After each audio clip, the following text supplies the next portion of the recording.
There is an intention to get back to live events. There's an intention to meet face-to-face again. Our clients prefer meeting face-to-face. Events professionals, we all want to be running in-person events. We want to be travelling again. We have cancelled some major events. We've had to cancel those because is it worth taking the risk? Absolutely not. Staff well-being and safety is paramount, and that of the staff and the venues as well. I think there's a real difference between daytime event and more of the social stuff. So if you look at the daytime events, chances are they're just going to be seated. You can space them out if you need to, and having windows and doors open to be able to have fresh air and stuff. Whereas in the evening, you've got probably a more closed environment. People are less likely to social distance if they've had a couple of drinks. So I suspect social stuff won't come back as quickly. Some of the stuff that you guys are working on with Back to Live Working Group are going to be some guidelines and sort of checklists for people to think about as they look at, which we'll be sharing out to the membership in the new year.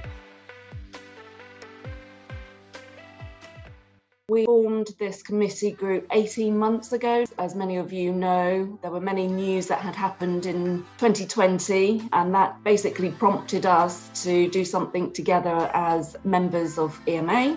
We created our 3 E's to educate. So we want to inform you, our members, and help you to learn and understand what DEI is, what it means, and just how important it is. Empower. So we want to give all of you a voice at the table and give you the opportunity to speak open and freely about everything and anything related to DEI. To engage. So to give you the opportunity to network, and also most importantly, to keep the conversation alive.